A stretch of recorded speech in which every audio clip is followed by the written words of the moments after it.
Halo, selamat pagi buat semuanya. Pada video kali ini kita bahas laba ya, yang udah sesuai apa? Udah saya kasih informasi tadi di grup. Kita akan bahas saham laba dan saham laba. Awal mulanya itu tanggal 2 Mei ya, tanggal 2 Mei itu salah satu peserta 241 Pro itu ngasih pagi-pagi ya. Ceritanya pagi-pagi tuh dia sahur, dia dia sahur dan dia ngasih tahu ke saya, Mas, laba sepertinya bisa dipantau, Mas, gitu kan, jam kurang lebih setengah empat pagi, jam tanggal 2, dan tanggal 2 itu harga sahamnya itu masih di bawah sini ya, di harga sini. Nah, singkat cerita, uh, saya cuma lirik-lirik aja, loh kok tiba-tiba apa di tanggal tersebut itu harga sahamnya cuma bergerak gini doang gitu. Tapi saya tidak terlalu buru-buru, dan sorenya saya ngeliat oh performanya juga bagus gitu kan. Performanya juga bagus, tapi saya ngeliatnya nggak langsung dari buku sama, tapi dari indikatornya aja sih. Kurang lebih seperti itu. Singkat cerita, tanggal 3 Mei itu sahamnya itu tiba-tiba naik terus-terusan dan di lokara. Dan kemudian kemarin tanggal 6 tanggal 6 Mei itu tiba-tiba sahamnya gap up dan di lokara, jadi nggak ada yang bisa beli gitu. Dan kemudian di tanggal 6 Mei tadi sore itu saya kasih informasi ke peserta 241 Pro itu, akhirnya ada contoh kasusnya. Lihat laba besok bakal ARB, jadi saya prediksi saham laba itu hari ini ARB gitu, dibanting lah gitu kurang lebih. Tetapi peserta 241 Pro yang tadinya komen seperti ini itu tiba-tiba dia malamnya itu ngirim pesan ke saya, masih naik lah besok gitu kan. Nah, saya jawab aja oke gitu kan. Karena begini, analisa itu kan berdasarkan asumsi ya.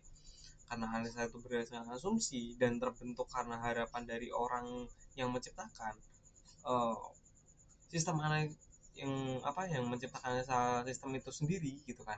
Walaupun uh, indikator yang dia pakai sama indikator yang saya pakai, dan juga tools yang kita pakai itu sama, tetapi kan time frame-nya dia dengan time frame saya itu kan berbeda. Time frame dia cuma main uh, menitan, harian ya, harian swing gitu kan. Sedangkan saya pribadi itu time frame-nya itu singkat gitu kan. Jadi ada perbedaan gitu, jadi wajar gitu kan.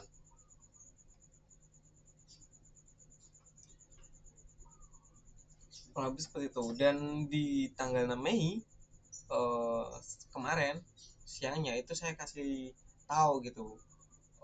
Jadi harga saham laba itu kan bangun kan dari harga 50 ke 100 ya, 100, 102. Itu saya kasih tahu gitu kan. Oh, salah satu faktor penggerak harga saham itu adalah fear dan greed gitu kan, berita dan rumor gitu. Jadi ketika suatu saham diberi informasi atau diberi berita atau rumor tertentu lah yang bakal membuat investor tuh bakal FOMO gitu kan. Dan coba perhatikan di tangga berikut. Jadi eh, saham laba itu kan tanggal 3 Mei ya, tanggal 3 Mei saham laba ada salah satu media dari Jakarta Investor ID itu memberikan informasi atau berita gitu kan, memberikan berita saham laba sendiri melesat pada sesi 1 perdagangan 3 Mei 2024, dipantau di sekitar pukul 11 lebih 5 menit.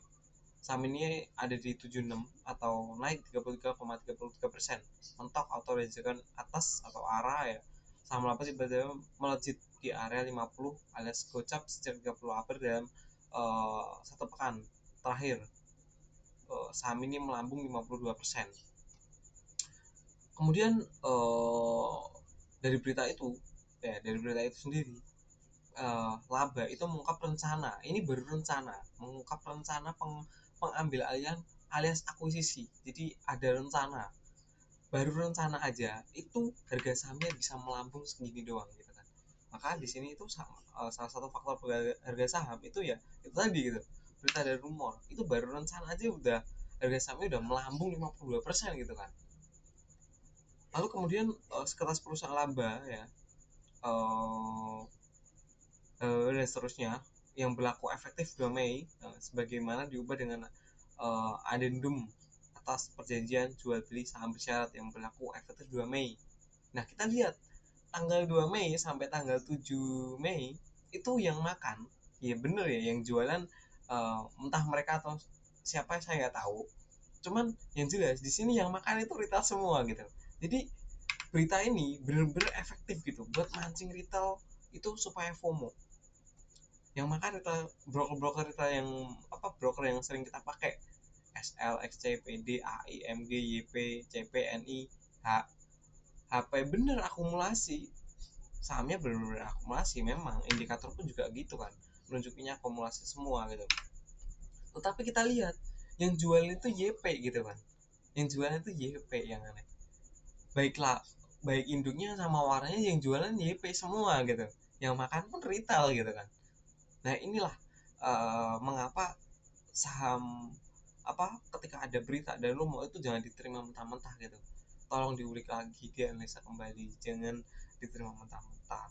Dan lihat nanti sesuai pertanyaan yang saya sampaikan itu, karena yang makan retail semua dan tanda kutip bandan yang nggak ada ya, bandan yang nggak ada yang ngontrol retail semua, ya udah sahamnya akan bergerak gak jelas, ajang kasar gitu, mainnya naik turun, akhirnya bakal balik lagi gocap gitu, karena mereka investor retail itu sendiri tidak bergerak satu tujuan, sedangkan bandar itu bergerak satu tujuan gitu.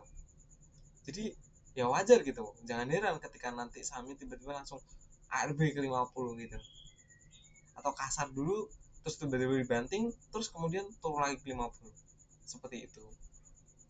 Kurang lebih videonya cukup ya dari saya. Thank you buat semua, jangan lupa like dan subscribe.